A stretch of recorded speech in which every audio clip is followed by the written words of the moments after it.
All right. Hi, everyone. Thank you so much for joining. I'm going to give it a few more minutes to let more people join. I know it's late in Europe, early on the West Coast, but if you could please just mute yourself, that would be great as we wait for more people. Thanks.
All right, I'll give it just one more minute and then we'll get things started.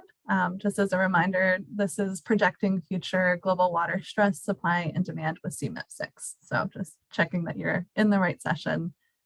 We'll get things started in about a minute.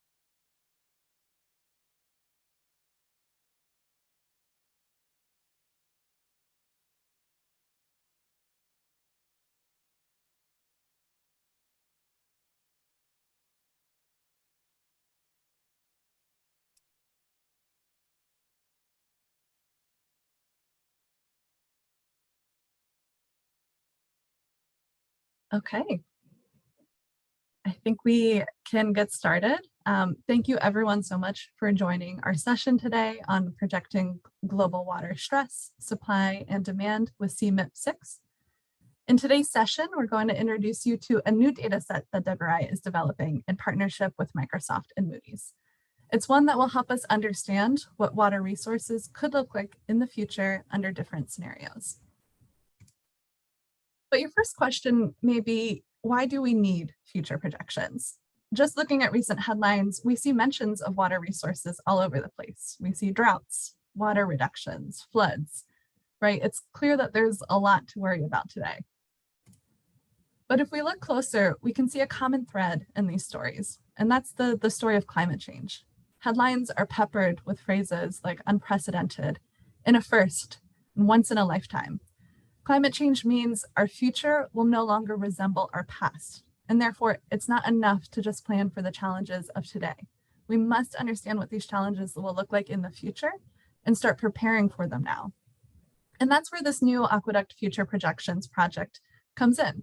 We're designing a data set to help all actors, including governments, corporations, and investors, plan for the future of water resources. Now, before we dive into the content of today's session, I first want to introduce today's panelists, including myself, so you know who you're listening to. My name is Samantha Kuzma, and I am the new data lead for the Aqueduct project at the World Resources Institute. And I am very honored to be joined by two incredible women today, my co-conveners, Eliza Roberts, who is the water lead at Microsoft, and Yoon Kim, who is the head of global client services at Moody's ESG Solutions. Thank you both for joining me in today's session. I'm very excited to be a part of this all-female panel. And today we will cover three main topics. So I will kick things off. I'll give an overview of this new Aqueduct Future Projections project and dive into the upcoming data set in more detail. And then we're going to move the conversation to thinking more about the application of these data. We'll discuss two use cases. So first, I'll pass it over to Eliza, who will talk about Microsoft's corporate water targets. And then I'll pass it over to Yoon, and she's going to discuss the what and the why of water and ESG ratings. And then we're reserving about the last half of the session, about 30 minutes, for an interactive Q&A. So please feel free to add your questions to the PathAble chat as we go. Don't hesitate if there's something that comes to mind that you want to ask us, ask it in the moment. And once we're done presenting, we'll return to that chat and address those questions. Okay, so with all of that established, we can finally actually begin the session. And like I said, I'm going to start us off by exploring the Aqueduct Future Projections project. But first, I want to give a little bit of a background, just in case you've never heard of Aqueduct before. So the Aqueduct platform is a suite of tools developed by the World Resources Institute that can be used to identify and evaluate water risks around the world.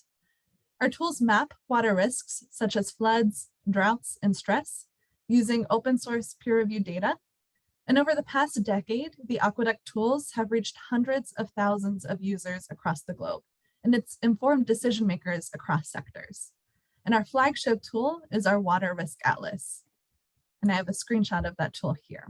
So with this tool, you can screen your exposure to physical, regulatory, and reputational water risks across multiple locations. I'm showing you our baseline tab, which is showing water challenges as they exist today. Many of them represent long-term chronic risks. They cover a period from 1960 to 2014. And with this tool, you can do a lot. You can select different water challenges. The one I highlight here is water stress. It's probably the most relevant for our conversation today. And if you're unfamiliar with it, it simply represents the competition over water resources. It's the ratio of demand to supply. So in addition to be able to look at different water challenges, you can even view them in different temporal options. So you can look at the data annually or even by month.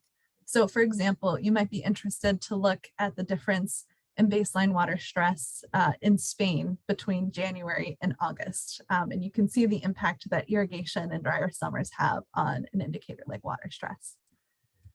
And finally, if you look at the bottom, you're even able to click around on the map or enter your own locations of interest.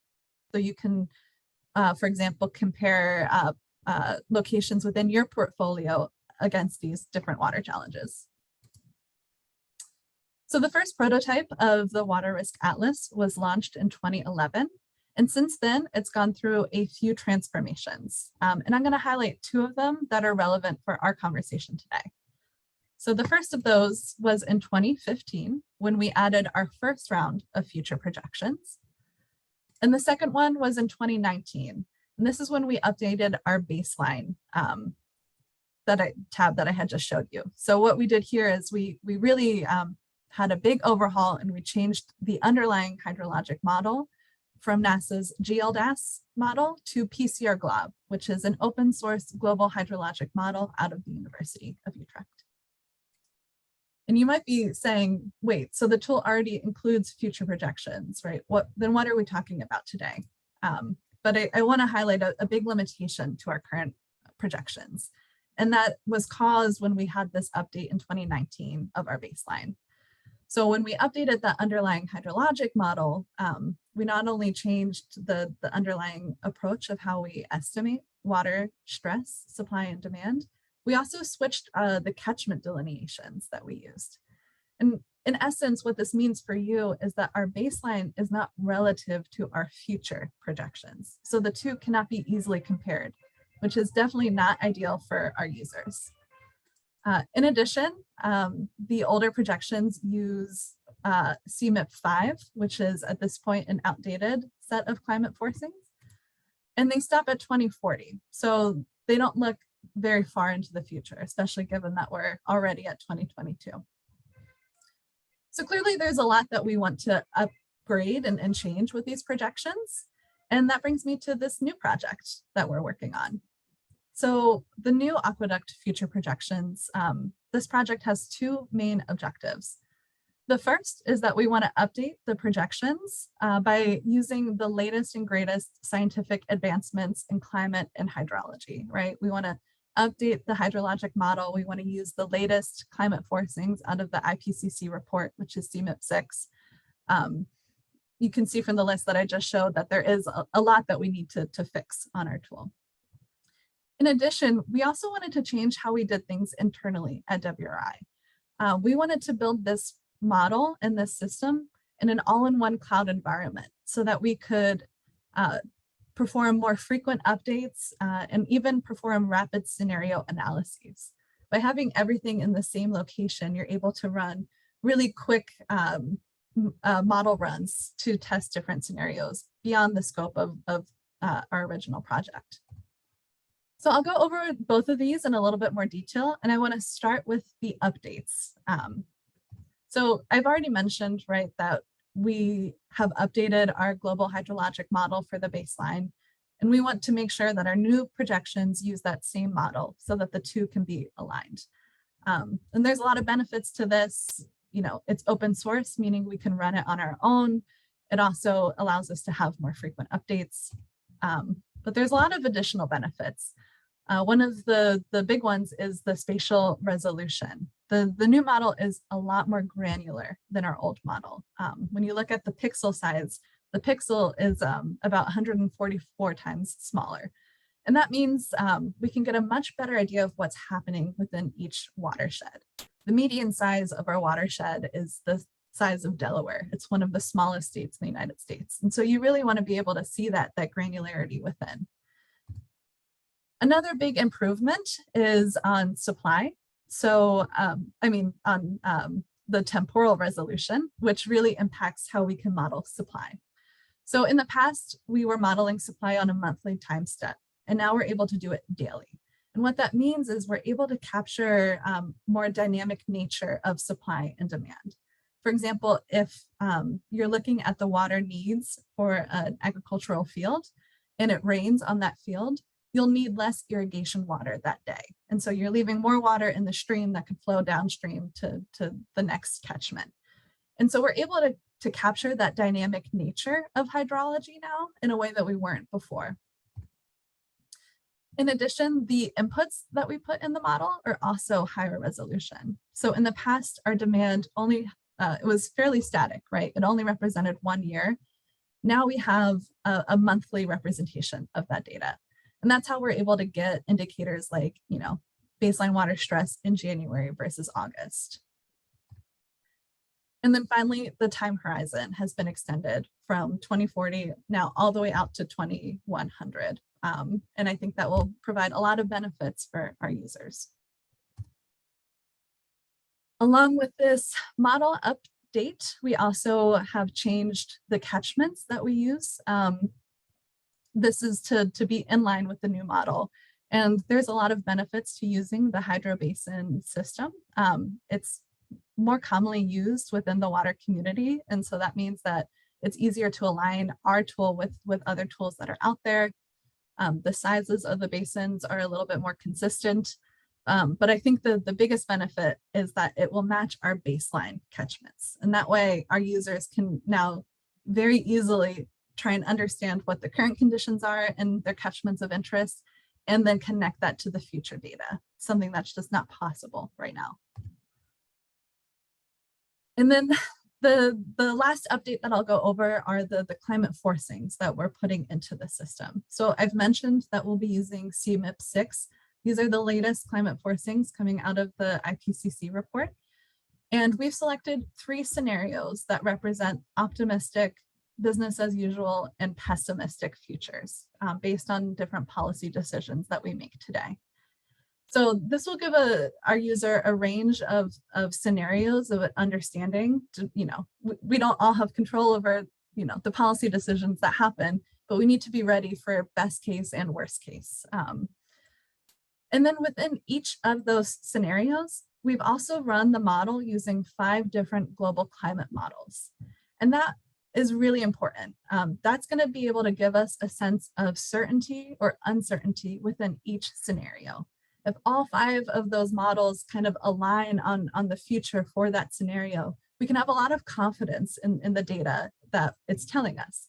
But if we see a lot of variation, that's going to tell us there's a lot of uncertainty within that scenario in that location. So it's really essential for us. And like I said, we'll be running all of these scenarios at a monthly time step from 1960 through 2100. So there is a lot of data that we're processing.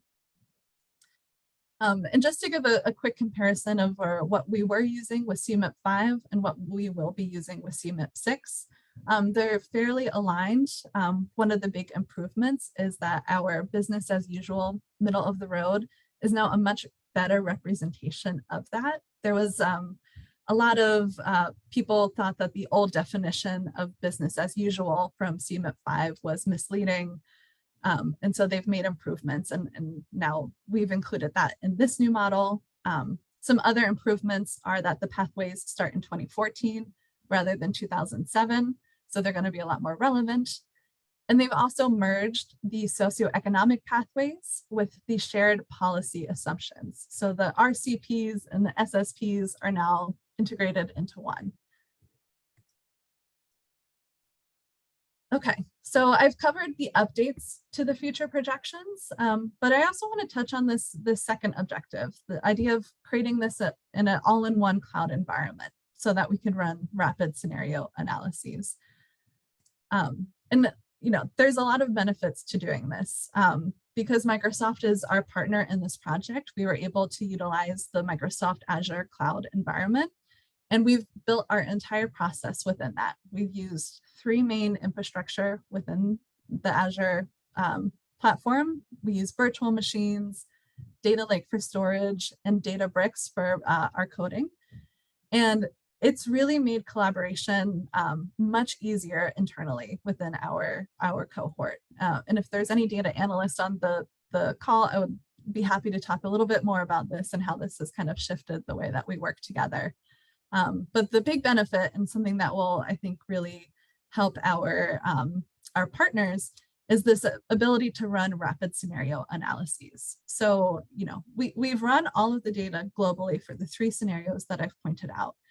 But because this is all in one location, we can now tweak the model, kind of create our own scenarios, and also run those to give an even better idea of potential, policy implications for water resources in the future, things like that.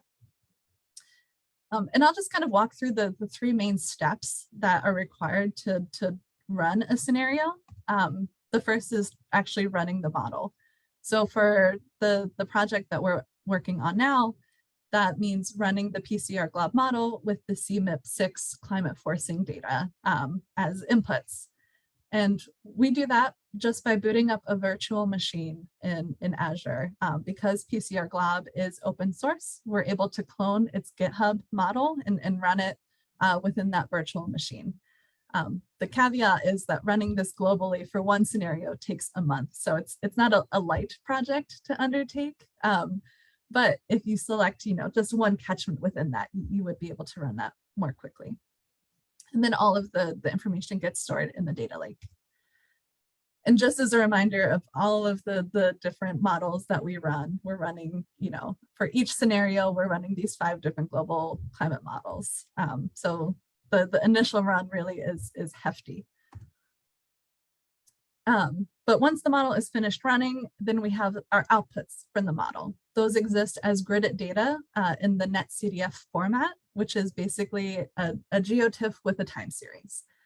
And what we do is we take those gridded data and then we overlay our catchment polygons on top of that, and we summarize the data within. And so that gives us the data in a clean tabular format, something that we could clean and manipulate for our next step a little bit more. And we do this entirely, again, in the Microsoft Azure platform. We use data lakes and we use Azure Databricks. And this is where we're doing all of our Python coding. And the specific data that we're processing in step 2, for supply, we're looking at both runoff and discharge. And then we're also looking at demand and consumption for 4 different sectors: irrigation, livestock, domestic, and industrial. And once we've processed all of that data for those different categories I just pointed out, the next step begins. And this is kind of the aqueduct stage. This is when we clean, process, and calculate the data according to our methodology that we've published. And it uses the same infrastructure that we used in the step before. Everything is stored in data lakes and it is processed in Databricks. And again, just internally, it's given us the ability to collaborate in a way that we've never been able to before. So it's been a really successful endeavor, keeping everything within one system. So where we are now, we are in the middle of this step 3, and we are close to finishing the calculations. So soon we will have calculated monthly water demand, supply, and stress at the catchment scale for years 1960 through 2100 for all of those scenarios and all of those GCMs. And once we have that data, the big task is to put it on our tool, right? It obviously is a lot of information, and our job is to act as a translator of that information. We need to find ways to distill that down to key indicators that you can apply in your everyday work. So that is the task at hand right now. And we have a roadmap for how to achieve this. And we're hoping by April 2023, we will have this new data, these new projections online, free, open source, publicly available for you to use. But that's not the only tool we have on the Aqueduct platform. There's a few others that I want to highlight. So we'll also be updating our country rankings with these new projections. So we can say, you know, in 2050, what countries or what states might have the highest water stress, those sorts of statistics. And those become really, really useful when, you know, writing articles, talking to journalists, any media engagement. They're really engaging statistics that I think are super useful for a variety of reasons. And then finally, we'll also be adding them to our tool Aqueduct Food. So in this tool, we overlay water risks with agricultural production. And so now we can get a much better sense of food security looking out into the future and understanding where water might be a bottleneck for food production. So that's about the end of my presentation. I am very happy to answer any questions that you may have for me, whether they're technical or high level. But I also want to use this opportunity to ask you a few questions. As I said, you know, we're in the process of distilling all of this information into insights to put onto our tool. And so if you have any feedback on what you think would be useful, what you're looking forward to, I would really love to hear it. Some questions I have for you are, you know, do you think monthly future projections will be useful? Do you want to know what water stress in August will look like in 2050? What are the important milestone years? I don't think it makes sense to put every year on the tool. It's too much information. No one will know how to use it. We need to pick the years that matter. So what are those milestone years that you're looking for? And then finally, you know, I talked a little bit about uncertainty. So how would you like to see uncertainty represented on the tool? If you have any thoughts on these questions, please add them to the chat. I'd be happy to talk about it. But that's the end of my technical presentation. I now want to shift the conversation to more of a discussion on application, thinking about how different actors can actually use these data in their work. So I'll now pass it over to Eliza so that she can talk about Microsoft's corporate water targets. So let me stop sharing. Okay. Can you hear me, Sam, and see me? Yes, I can. Great. Hello, everyone. Good morning, good afternoon, good evening from Boston, Massachusetts. Really honored to be a part of this all-female panel today. I think it's actually the first all-female panel I've ever been on, so great to be here. So as Sam said, my name is Eliza Roberts. I am the water lead at Microsoft. I'm responsible for making sure that we make progress against our 2030 water positive commitment. I've also been in the water space for about 15 years. I've worked as a consultant, as a nonprofit leader, and I've seen that there's a lack of access to high quality data. And I'm sure many of you on this call are very well aware of the challenges that we face with water data in this space today. So that's a big part of the reason why Microsoft supported WRI in incorporating these projections into the new tool. And we also work very closely with WRI to identify priority locations for our replenishment and our accessibility targets that are part of our water positive target. So I'm gonna go old school today, no slides for y'all. I'm going to talk a little bit about the high-level framing of Microsoft's sustainability commitments. Then I'll dive into water a little bit, talk a little bit about our progress and next steps.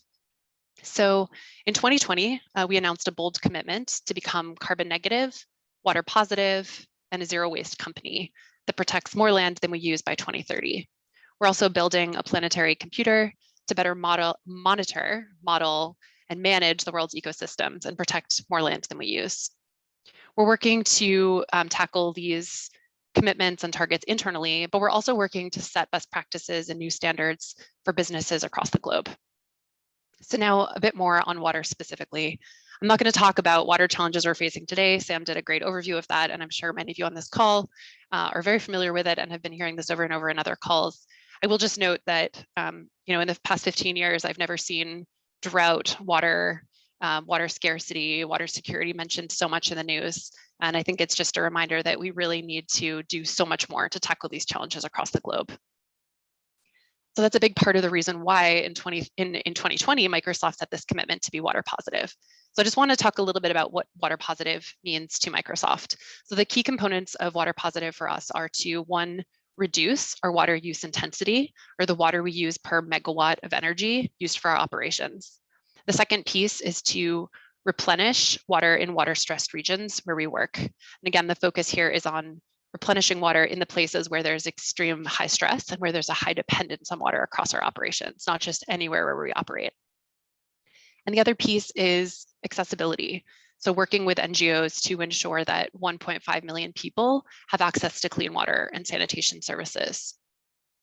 We're also really focused on figuring out how we can be more engaged on water policy and how we can help digitize water data to make water data more credible, transparent, and useful, both for our own company, but also for others across the globe. Again, a big part of the reason why we supported WRI in this project. So now I'll talk a little bit about our progress so far. So we have in our replenishment portfolio, we've got about 27 contracted replenishment projects. In the fiscal year FY21, we invested in replenishment projects that provide a benefit of about 1.3 million meters cubed in high stress basins.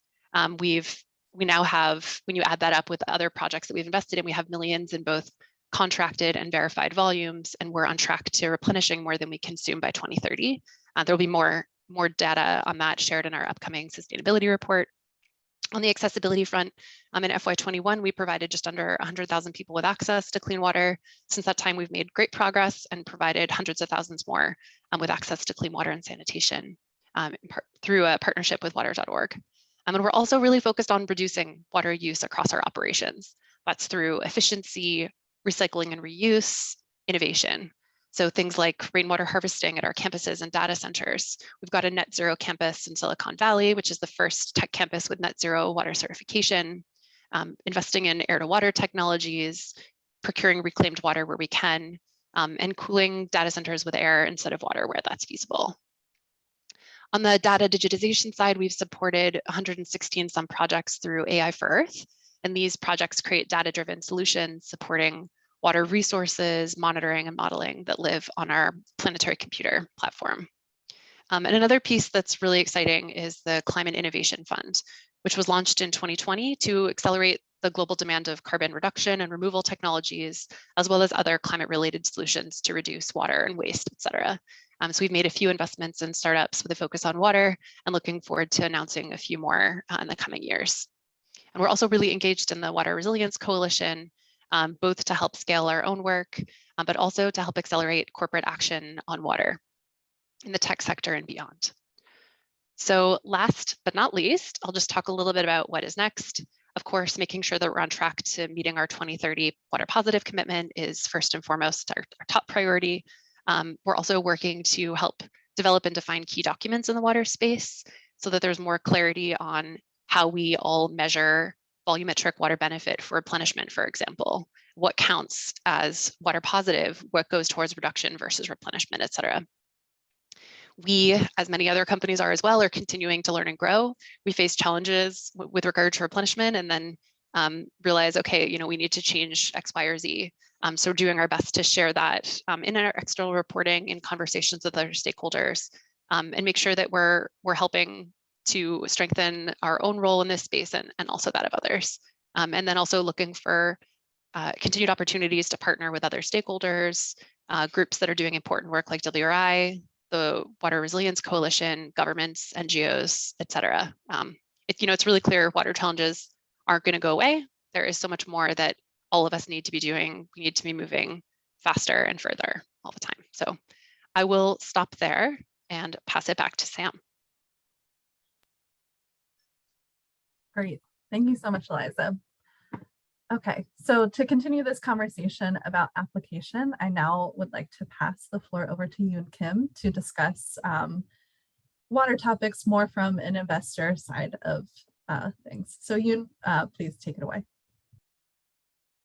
Thank you, Samantha. So I am going to share my screen. So please let me know if you're unable to see it. But first, by way of introduction, my name is Yoon Kim, and I lead client service for Moody's ESG Solutions. And we are part of Moody's Corporation, which is probably best known for the credit rating side of things. But there's, in addition to the credit rating agency within Moody's, there's also a risk analytics portion of the company called Moody's Analytics. And then there's Moody's ESG Solutions, which leverages capabilities across the entire organization to bring data related to ESG and climate to a range of different types of financial and economic actors. And so the data that we provide, it provides insight into things like ESG, climate, small and medium enterprises, index and sustainable finance. And ultimately, our goal is to help our clients make more sustainable and resilient decisions. So when it comes to ESG and climate, we're seeing increasing interest across a broad range of different types of financial actors in this space. And so that includes interest on the part of banks, asset owners and managers, regulators, as well as corporates. And water is an integral element of both ESG and climate. In the context of ESG, that can include things like protection of water resources, which is a metric that we look at in order to better understand how well positioned a company might be to manage the different types of ESG risks that it faces. And then on the climate side, that can include things like water stress and floods. And in fact, we leverage WRI's data to provide our clients with insight into the degree to which real assets, companies, sovereigns, or sub-sovereigns might be exposed to hazards like floods, water stress, and sea level rise. And then in terms of what's driving this uptick in interest in ESG and climate, they include regulatory developments, soft and hard reporting requirements, and investor interest. On the regulatory side, jurisdictions around the world are both drafting and implementing legislation requiring the assessment and disclosure of climate risk specifically, and ESG more broadly. Some examples include the Bank of England, the European Central Bank, the Monetary Authority of Singapore, the Australian Prudential Regulation Authority. So these are amongst the regulators globally that have either conducted climate stress tests, exercises to understand the potential exposure of their own portfolio or those of the banks that they govern. So how exposed is their financial system to different types of climate hazards, many of which are often water related, whether we're talking once again about water stress or floods or sea level rise. Similarly, the US Federal Reserve is currently in the early days of developing climate stress testing and scenario analysis for banks as well. Then when it comes to reporting requirements, a number of these regulatory developments focus on either mandatory hard or voluntary soft disclosures. The EU is a leader in this area through efforts such as the Corporate Sustainability Reporting Directive, which introduces mandatory sustainability reporting standards for all large EU companies that have more than 250 employees or balance sheets greater than 20 million euros. However, it's important to note also that a greater number of jurisdictions outside of Europe, including in the Asia-Pacific region, for thinking about places like countries like Malaysia, Singapore, Hong Kong, and the Americas, the US SEC and some Canadian regulatory agencies are considering and or implementing ESG and or climate reporting requirements. And then lastly, when it comes to investor interest, investors are increasingly aware of the impact that both ESG and climate related factors can have on their portfolios. This has spurred a significant uptick on the focus on assessing and addressing these types of risks. And an interesting recent example that helps to illustrate this interest is an effort by Ceres. So they have something called they've recently just announced the Valuing Water Finance Initiative, which represents 64 global institutional investors who are managing $9 trillion. And these investors are targeting 72 companies that have significant water footprints to engage them on ensuring that their practices don't impact water quality and availability, integrating water management into business processes, securing sanitation and water across their value chains, and then lastly, safeguarding the ecosystems that are critical for the water resources that these companies rely upon. So in terms of what companies are trying to understand in this context? So really, their goal is to understand what risks are likely to pose some sort of threat or are material or relevant to their investments, to their loan books, and then what are the potential financial implications of these risks? And then, of course, how do they manage these risks to either mitigate these impacts and or capitalize on opportunities? And so one example that I wanted to highlight here is the Dutch Central Bank conducted an analysis to understand the potential risks that certain types of environmental and social factors could have on the country's financial institutions. And one of the hazards that they examined was water stress. Leveraging WRI and Moody's data, they evaluated the exposure of Dutch financial institutions to businesses operating in water-stressed regions. And so the data that drove the analysis is featured in the image that you see on this slide. And so the image provides a snapshot of companies' facility level exposure to water stress. And so each dot represents an individual facility associated with a different company, with a given company. And the colors provide an indication of the range of water stress. So the more red a dot is, the higher the water stress for that particular facility.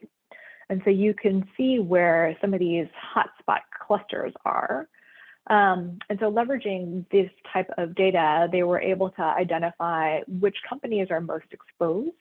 And then based on an understanding of which companies the Dutch financial institutions have invested in, they were able to determine that of the businesses in the equity portfolios of Dutch financial institutions at the end of 2017, over 20% of facilities were located in water-scarce regions. And ultimately, Dutch financial institutions had invested at least 97 billion euros in businesses operating in areas that are water stressed.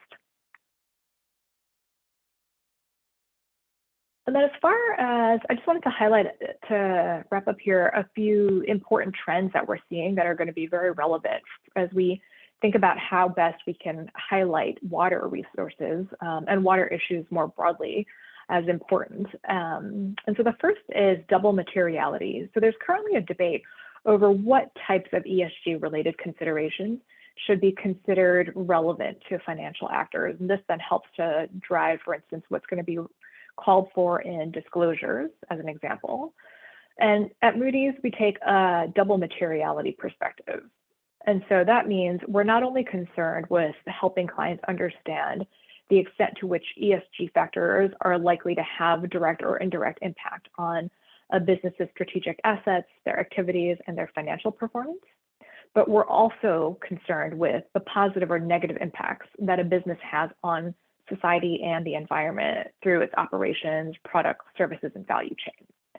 And so this is important. And of course, you can see how that would provide an opening for more explicitly highlighting the importance of water. And then secondly, biodiversity as a topic is receiving greater attention as well. And so similar to the task force on climate-related financial disclosures, which is an effort that has helped to crystallize the importance of climate in terms of a financial risk perspective, and has really driven, in many ways, both interest as well as uptake in terms of assessment and disclosure. There's a similar effort that's focused on nature. So the Task Force on Nature-Related Financial Disclosures is an initiative that seeks to improve assessment and disclosure of nature-related financial risks in order to improve both transparency about the types of financial and business impacts that these types of risks pose, and also ultimately, ideally, to shift global financial flows towards nature-positive investments. And so what you see here is a snapshot of some of the definitions of drivers of change and measurable impact drivers that the TNFD framework highlights. And you can see that water is an integral part of a number of the drivers of what's number of the drivers of nature change, as well as kind of at the impact driver level. So when we think about land, water, sea use change, resource change, of course, water is critical impact there. Pollution, we think about water pollution, and then even if they're not explicitly called out, when we think about invasive species and other, I mean, that's, water considerations are inherent when we think about biological alterations, for instance. So I will just pause there then and hand it back over to Samantha. All right. Thank you so much, Yoon. Okay, so at this point in the session, I think we would all like to really open up the conversation and start to have an interactive discussion with all of you on this call, asking and answering questions both about the data itself, but about the application, thinking about how we can be using it, that sort of thing. So to start, I'm just going to address a few of the questions I see in the chat. If there's no other questions, I have a few questions for Eliza and Yoon that I would love to ask to learn a little bit more about their work. But in the meantime, please feel free to continue to add your questions and join in on this conversation. So one of the first questions asks if the current global water risk scoring will be comparable with the new future projections. And the answer is yes. So what we are aiming to do is use our Aqueduct methodology that we've published and applying it to the new data. So the thresholds that we've used to decide what is, high water stress versus low water stress, that will remain consistent. Those won't change. They stay pretty static. So hopefully that answers your question, but let me know if you had a different angle there. The next question asks about customizing data for a given watershed, such as uploading real hydrologic data sets and calculating these indicators. This is a great question, and it has kind of a complicated answer. So the data and modeling that we produce with PCR Glob comes from the model. The model is not a calibrated model either, so there is no place to insert those real-time hydrologic data sets. That said, our Aqueduct team has thought a lot about this, and we actually have a few initiatives, such as in Ethiopia and in China, where we've basically created specific versions of Aqueduct using local country data. So in Ethiopia, for example, we just published a paper on this about how our team worked closely with government officials to incorporate their best data and basically created a custom Aqueduct that had the same indicators. And so, something that we can think about doing in the future is finding ways to have the Aqueduct data as the baseline and the future projections, have that as the starting point, and then find ways in which we can customize that with more local inputs. That's definitely something that's possible, but it's a targeted engagement that we would have to do. Okay, and then the third question is around uncertainty. And Maria makes a great point saying that, there's actually a lot of a lack of transparency about government actors, who are the important decision makers within a location, because that really does matter in terms of what the future will shape out to look like, right? If we don't understand who's actually a player, we're not going to understand what kind of decisions they're going to make. And that is a great point. And I think it highlights an important limitation of our model in that, we don't have that sort of information on local actors. We don't have information on things like interbasin transfers and water management decisions, right? That is a step above what a global model can do. But the global model serves as a really great starting point, a screening point, and a place to start the conversation to go to those next steps and figure out those actors. So while we can't solve that issue with this data, I think our data could help start the conversation there. And I encourage us to, push for more transparency in those decisions. And in the meantime, hope that the various scenarios that we laid out at least capture the band of possibilities that the actors may be driving us towards. So those are the chat conversations so far.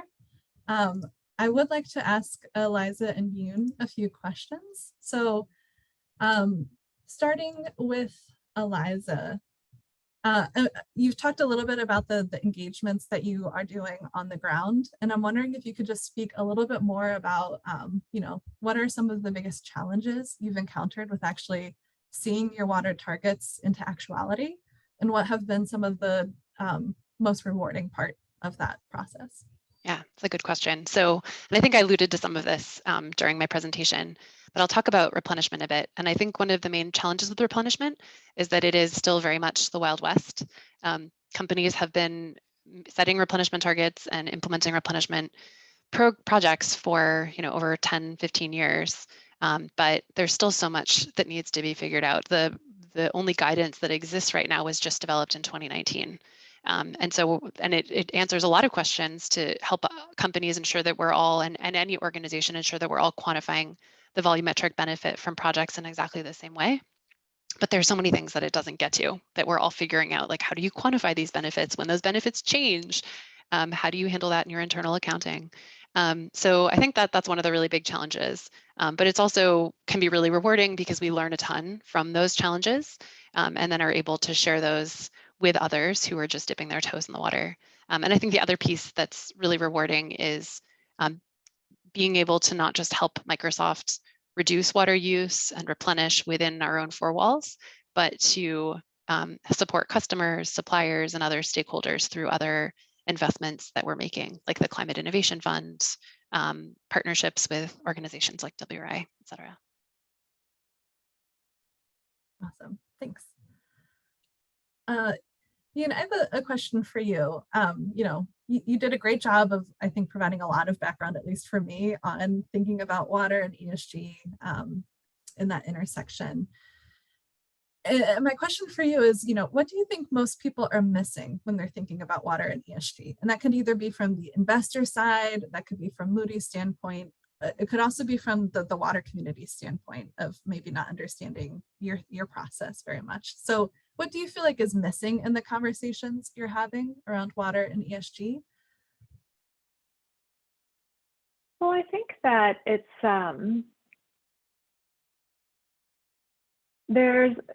of course it's important to ensure that stakeholders like investors, lenders, and other financial actors are explicitly paying attention to water. But I also think it's important to back out from what they're concerned with and identify areas where water is an integral part of their consideration and work with them starting there, as opposed to only emphasizing the need to call out water explicitly as a separate issue. Because I think the more separate issues we ask people to pay attention to, it becomes more difficult to pay attention to climate as something that's separate, water as something that's separate, ESG as something that's separate. And so we really need to identify opportunities to facilitate integration of these types of considerations into established frameworks, and kind of, I think, work within those contexts, in the sense that those are opportunities to help highlight the importance of these types of issues for those types of actors. And so I think that things like the TNFD are important trends to pay attention to, because as you can see, water is inherent to pretty much every element of that overall framework in many ways. And being able to kind of work, kind of piggyback on something like that, I think can really help also to raise the prominence of water related issues without necessarily having to establish it as a separate stream or a separate set of considerations that one needs to pay attention to. Yeah, I think that's a great point. And it's something that I've also heard from the corporate side of things, as we're, work with companies setting targets. We get a lot of requests thinking how we can integrate water more with the other sustainability issues that they are thinking about, right? Instead of keeping them so siloed, which has kind of been the current process. And so I kind of take that as a challenge for us at DevRI to think harder about how we can take these new future projections and not just have them as a standalone water product, but we really think through how we can be integrating them more with other topics and issues. Yeah, and I'd love to hear more from Eliza on this, given, I was like, can I jump in? I think I see where you're coming from, and I understand that from the investor perspective and from the corporate perspective, wanting everything to be lumped together is ideal. And I think there are ways we can that can be done, and I think that's important. But there's also a risk that water gets lost in the mix, because I feel like water is often like the forgotten child, where it is such an important issue, and it's now being framed in many ways as a climate related issue. And that's important, and it also is its own issue, and you need to have unique solutions that are just focused in on water. And so I think finding ways to blend the two and consider the water energy nexus, but also think about water as its own thing, and recognize that the solutions for water and the targets that we set for water do need to be different than carbon. Yeah, I think that's an important consideration for sure. And it reminded me in my presentation, I highlighted this idea of climate change being an important reason of why we should be thinking about future water.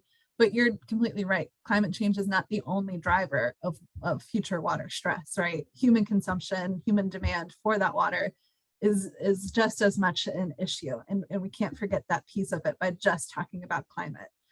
So it is really essential that the human element of how we're using water, where we're using water, that has to remain front and center. And so again, that gives me some ideas for the DevRI side of things when we're thinking about, what are the drivers of these changes, making sure that we're not pretending like this is only a climate issue. We're not, like I showed in the beginning, we have a lot of problems today, and it's not entirely climate change, right? There's a lot of personal blame there as well. So that's a great counterpoint. Yeah, and I think that's important. The ESG debate more broadly is important from that perspective, because when it comes to ESG, it's not just climate. So climate is a subset of ESG that falls largely under the E, under environmental, social, and government, so under the environmental piece. But when you think about ESG more broadly, you're thinking about things like water pollution, whether the degree to which a company, how well, the degree to which they contribute to a low carbon economy, and a low carbon resilient economy, and the types of products and services they offer in order to support that, whether it includes things like desalination or rainwater harvesting. So there are a number of different elements, I think, of ESG that also help to get to this as well, that investors are already paying attention to, investors, lenders, and others. Yeah.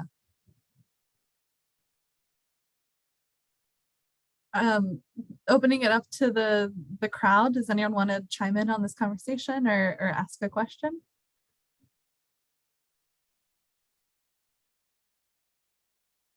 I think at this point, feel free to unmute yourself if you would like to.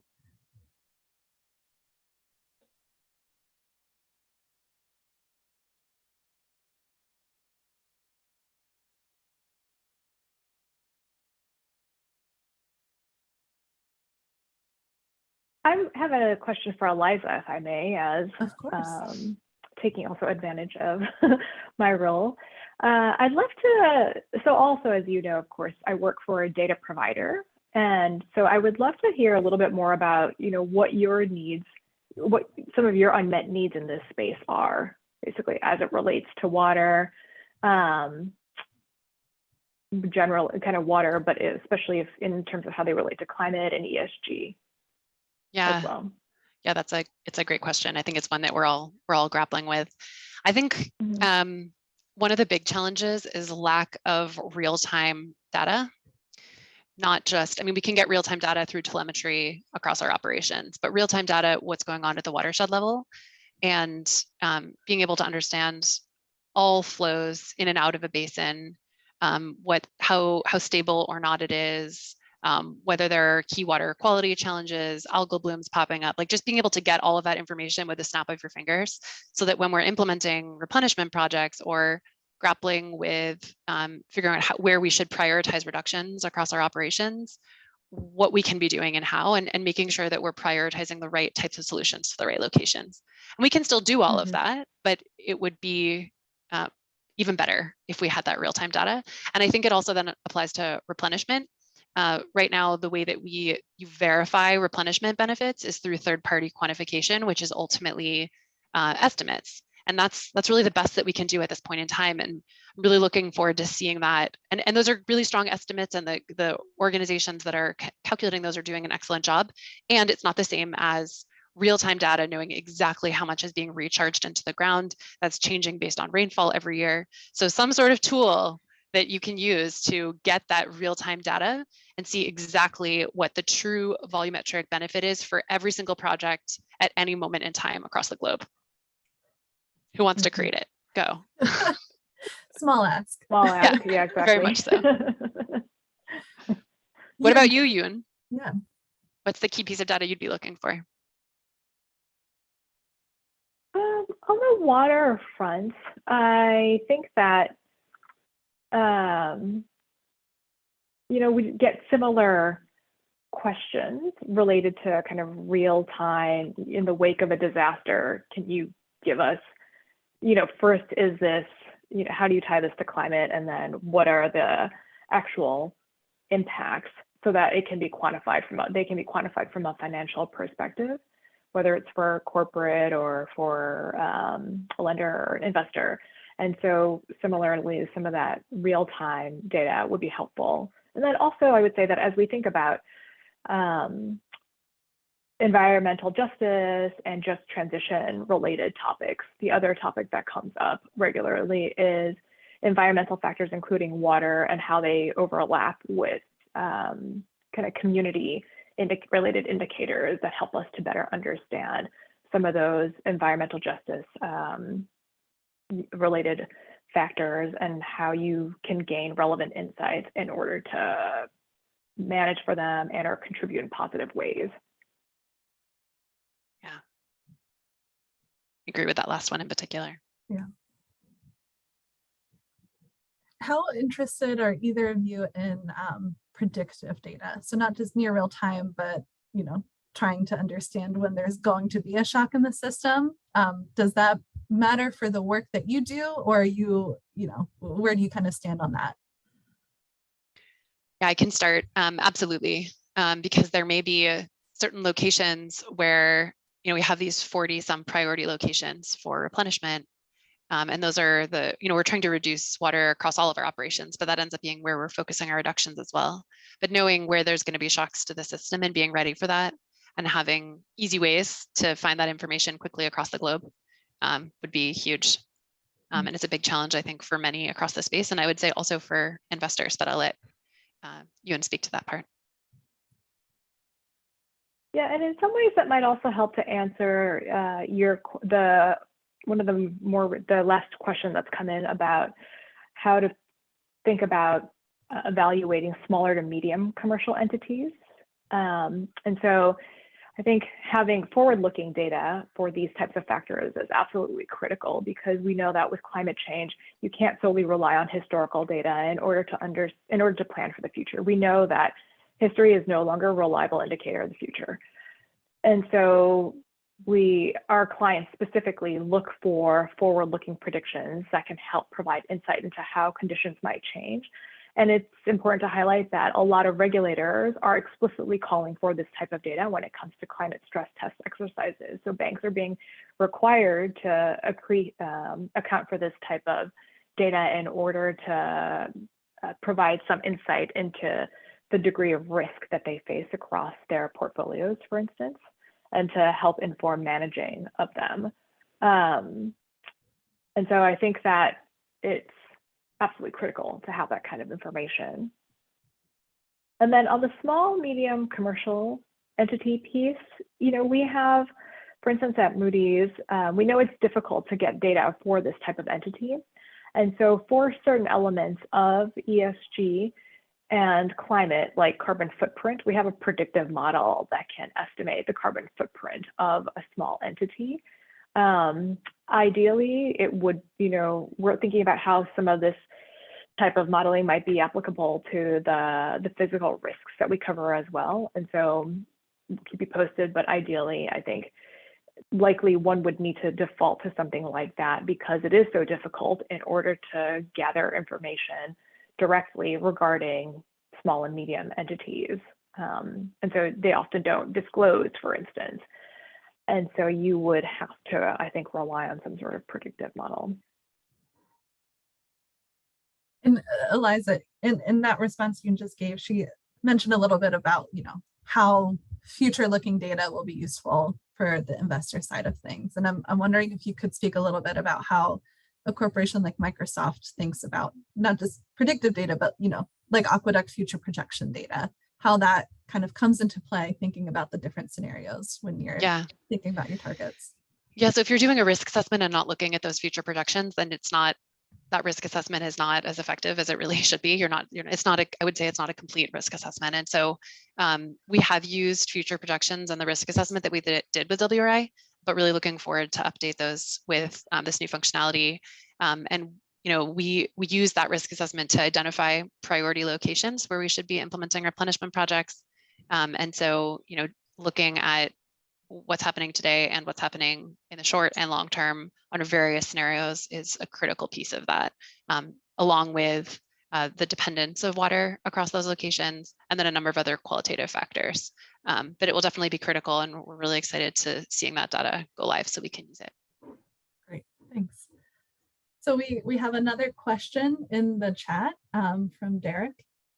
And he's curious, as more companies and investors take water seriously, if there's a concern of over-reliance on such easily accessible analyses. For example, if companies don't do the work to validate their actual water risk in watersheds and overlook the risks that don't appear, that obviously will create a risk. And so I can start with this. And Eliza, I think I'd be really interested to hear your experience of how you kind of thought about this. So at WRI, we see the Water Risk Atlas as the first step in the process of setting targets. It's helping us screen, but you're absolutely right, Derek. It is possible that some of the locations we select out for a facility, when you go talk to those facility managers, they might say, I don't see water as a problem here, and vice versa. Some might say, hey, you didn't talk to me, and I'm always concerned about water. And so Aqueduct kind of serves as the starting place for those conversations, but we by no means think it is the ending place. And so, what we try and do at WRI is provide the guidance of how to use the tool and avoid those sort of over assumptions, avoid those mistakes, and walk through the process of figuring out how to validate our data. So Eliza, I don't know if you have anything to say on that experience from your own end. Yeah, no, that's a great question. And I can't actually see the questions that come through for some reason. I don't know why, but Yun shared it with me. So, but if there are others, definitely say them out loud, please. But I think it's a really important question. And I think for companies, in the CDP questionnaire, companies can check the box, and suppliers, did you do a water risk assessment this year? And everybody can basically go on the WRI tool, use it, say, yes, I checked the box, I did a risk assessment. But how in-depth was that risk assessment? What questions did you ask? What did you dive into? Did you just use baseline water stress? Did you use a number of other indicators?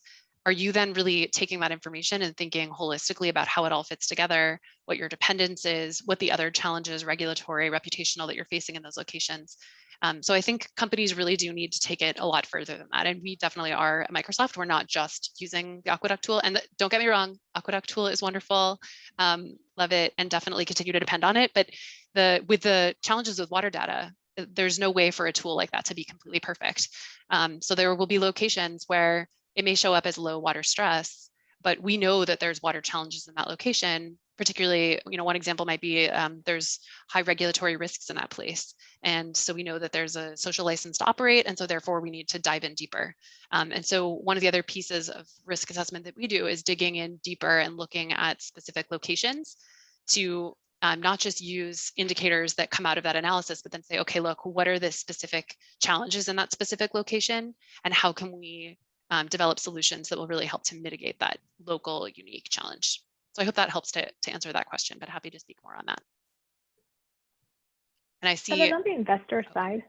Go ahead, Yoon. Oh, just wanted to note that similarly, they tend to take this kind of data as a starting point. So it can be used to conduct an initial screening, for instance, of companies that they invest in to understand who might face exposure to certain types of hazards, but it doesn't end there. So typically then they'll further engage with relevant companies to better understand what might be going on from the perspective of whatever the relevant hazard or hazards are. And so it's really kind of a starting point for further investigation to better understand and get a better picture in terms of kind of get a more holistic picture. I think should I respond to this other question, Sam, about water positive and water stewardship? Yeah, and if you could just repeat the question a little bit. Yeah. Is water positive understood as water stewardship? Generally, there's more scrutiny about water positive, et cetera, targets. How do you continue to counter or address this? So I'm really glad that you asked this question, whoever you are. So water positive is a way to frame targets. Water positive alone doesn't mean that you're truly managing the challenges that you're exposed to.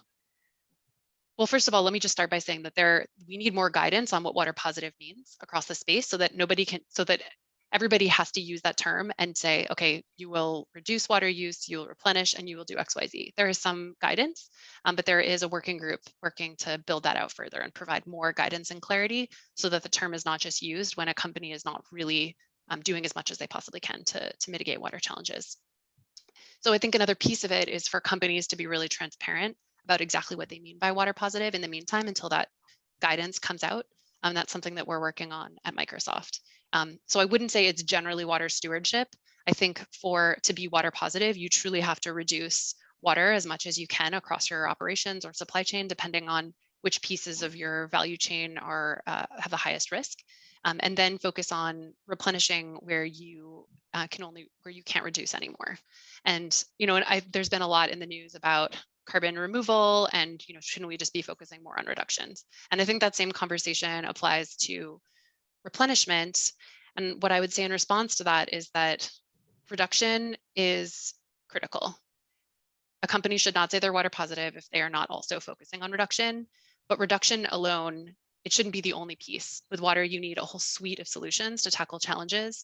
And the investment and prioritization of replenishment means that companies are investing millions of dollars in water projects across the globe to help mitigate these challenges. And I think they go hand in hand and further strengthen one another.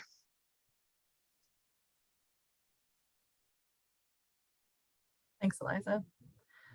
Ian, I have a question for you just based on an earlier answer. You were discussing environmental justice a bit and how it relates to water. And, this is something that we've thought about at WRI and on the Aqueduct tool itself, thinking about how we can represent proxies of, just access to water, to drinking water, and to sanitation. I'm curious if you could just speak a little bit more on that. What are the things that, Moody's is looking at? What kind of data are they looking at around EJ, or, what data is missing? That would be great to have. We don't explicitly at the moment have indicators that are solely targeted to environmental justice. It's an area that we have given some thought to. but are still working out what exactly we might want to provide.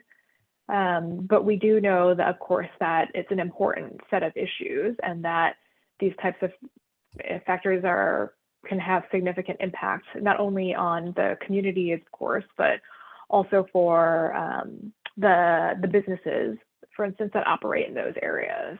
And so we're interested in better exploring. But I think that part of the challenge is that the data sets where, when you think about impact on communities, a lot of that data at scale, because that's what we tend to focus on, is we're not interested in necessarily just having a very localized set of data for a small number of jurisdictions. We're looking for data ideally that we can scale across the US, for instance, or across a broader set of jurisdictions. And that type of data, I think, is really lacking. Yeah. No, I think that's a great point, especially, thinking about the future projections. It would be amazing to be able to pair that with better environmental justice data. So that's a call out to the community. Yeah, that we definitely need to work on for sure. Eliza, anything you want to add to that topic?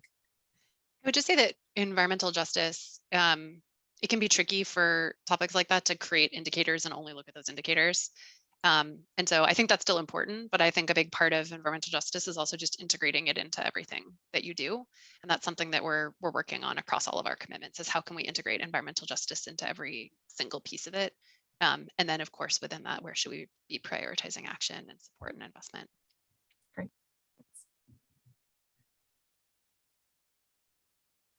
Right. A call to the audience. If you have any questions for us about the future projections or the application, please, again, feel free to add to the chat. In the meantime, Eliza, you talked a little bit about the planetary computer. This is something that we've discussed between WRI and Microsoft. I was just wondering if you can describe that a little bit more and kind of where it sits in the sustainability world. Yeah, so the planetary computer is a platform that lets users leverage the cloud to accelerate environmental sustainability and earth science. So essentially, users can access massive data catalog about earth systems, leverage APIs to search through that data, and applications that put that platform to work. So one example, there are many examples of the platform being used and being put to use, but one example is the Nature Conservancy is using the planetary computer to protect and manage land, oceans, and freshwater biodiversity. And it is open source at this time. It's something we're really looking forward to building and evolving across all of our core areas, including water. Great, thanks. I have one more question. So Oliver asks, if I've understood correctly, the platform can make a simulation of where water stress is occurring. It's an impressive principle. To avoid this, best practices based on the concrete data would be very helpful. So for example, a water stress is predicted in Spain in certain regions. How could local actors counter it to prevent that from happening?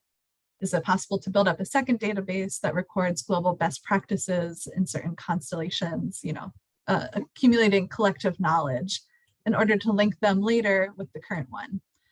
So this is an excellent use case in World Water Week to discuss, but no one has an overview of all of these different actions that are happening. We're seeing a lot of them being discussed.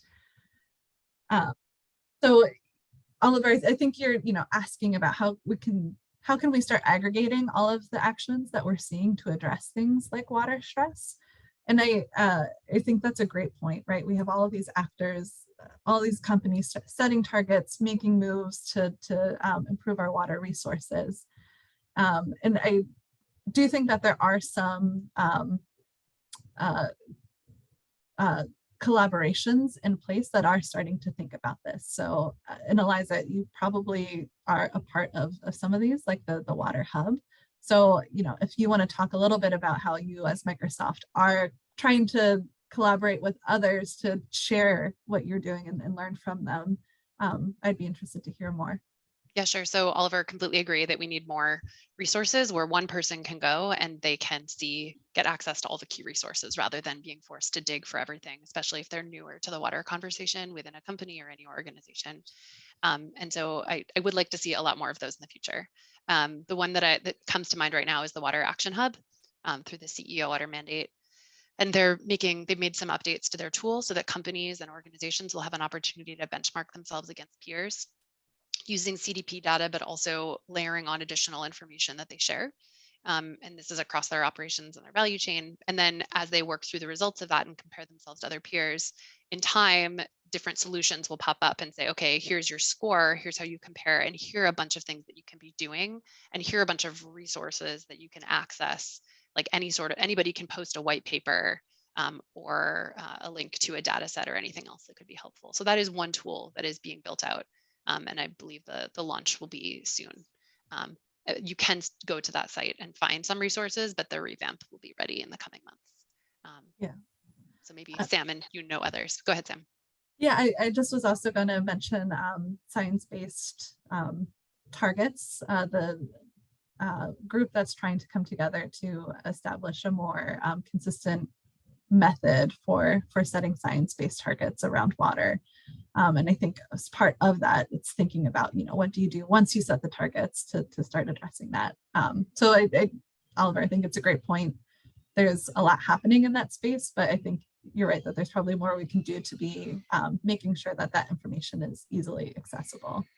And I wonder from, your standpoint, how are you tracking the types of actions that people are taking, say that they have high water stress, but are setting targets and making changes? How does an organization like Moody's think about that in your work?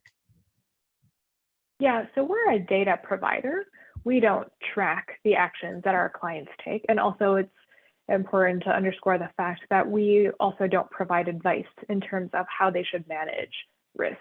So we provide them data to help them understand risk and then really leave it up to them as the experts of their portfolios and their investments to identify opportunities to most effectively manage the risks that they face. That makes sense. Thanks. Okay, I believe we have about 10 more minutes in the session. So I'll give a last call for questions for the group.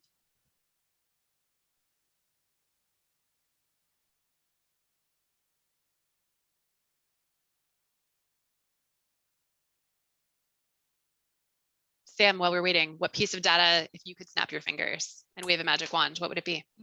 That is a great question that I should be very prepared to answer, but I'm going to scramble in the real time.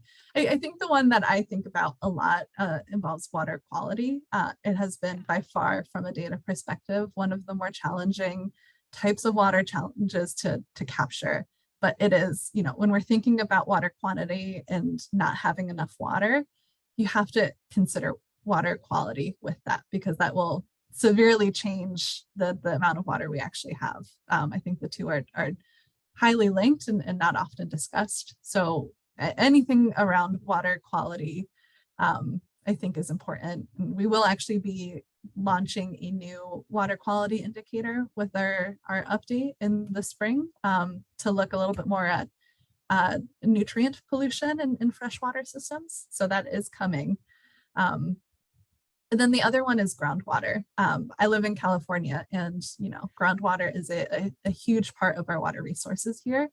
And I think it's absolutely missing from our global analyses, really capturing how much we're depleting our aquifers and preventing us from, I think, doing more to protect them, not having that data.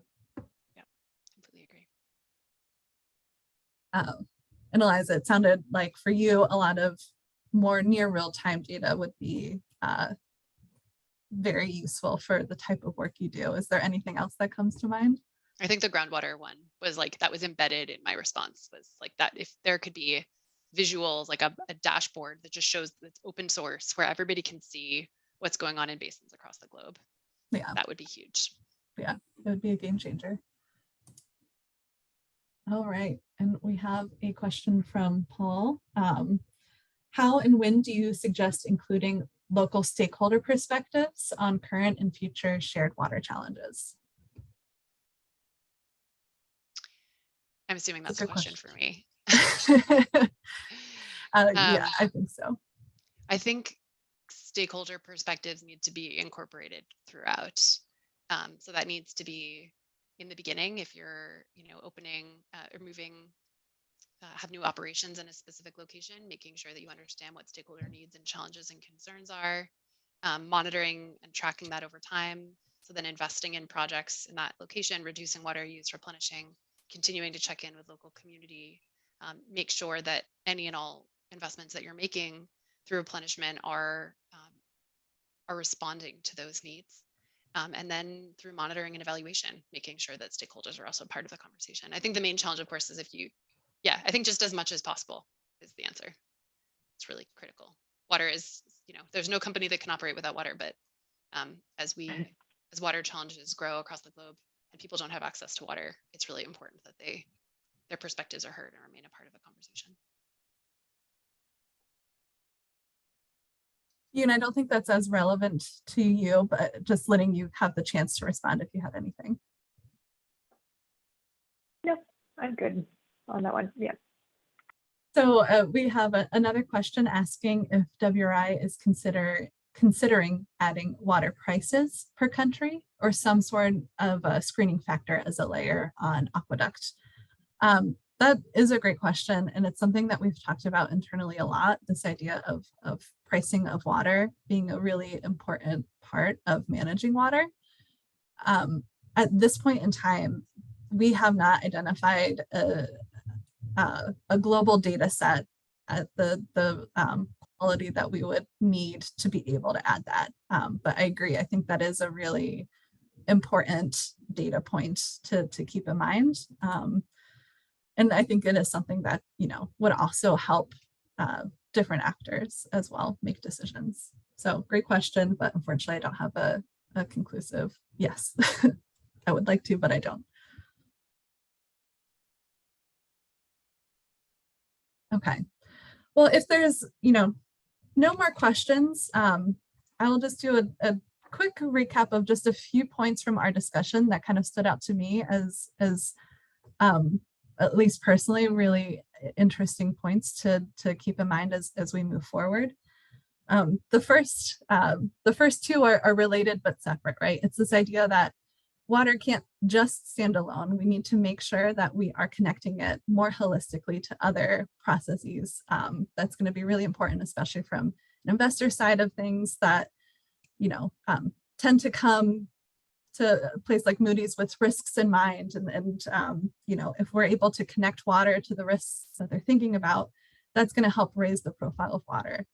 But at the same time, we can't have water be lost in the conversation as it has in the past. We have to make sure that we are understanding it is separate from greenhouse gas and carbon actions. The solution set that goes with it is completely different. And we need to make sure that we also have space to keep that. So it's kind of these two seemingly opposed views that I think are actually connected.